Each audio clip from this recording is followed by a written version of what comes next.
শুভ অক্ষয় তৃতীয়ার শুভেচ্ছা ও ভালোবাসা রইল।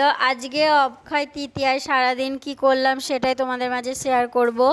তো সকাল সকাল উঠে ঘরের সমস্ত কাজকর্ম করে ছেলেকে তুলে নিয়ে চলে আসলাম। আর এখানে আমার ছেলে গার্ডেনে এসে তো খুব মজা করছে। ছোটরা কিন্তু বড়দের দেখেই শেখে।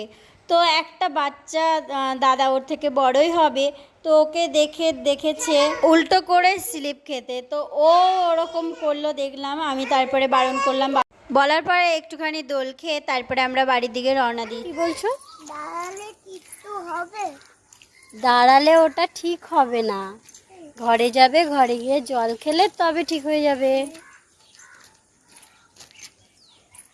আবার দাঁড়িয়ে পড়ে, পেছন থেকে কিন্তু তুলে নিয়ে চলে যাবে। চলে আসো পাপা, চলে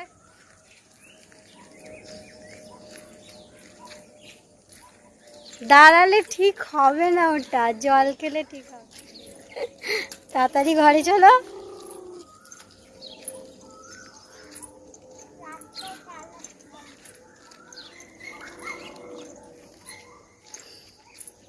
তুমি রাস্তায় গাড়ি চালাও। Bye bye.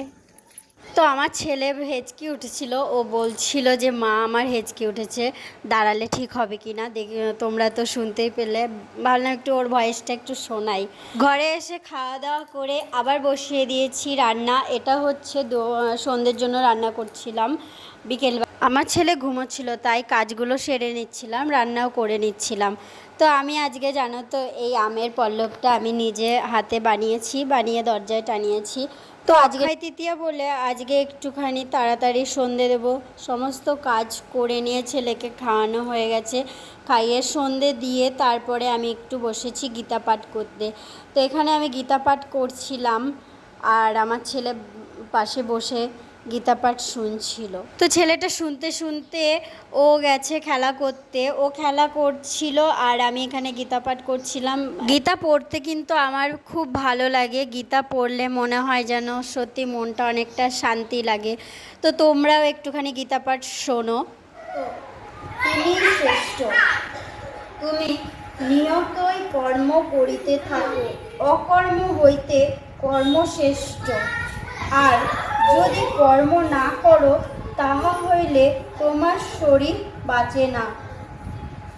অনুবাদ: ঈশ্বর প্রতির জন্য কর্ম, নচেৎ কর্মবন্ধন হও।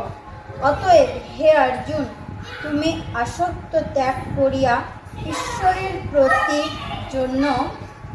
জন্য কর্ম করিয়া যাও।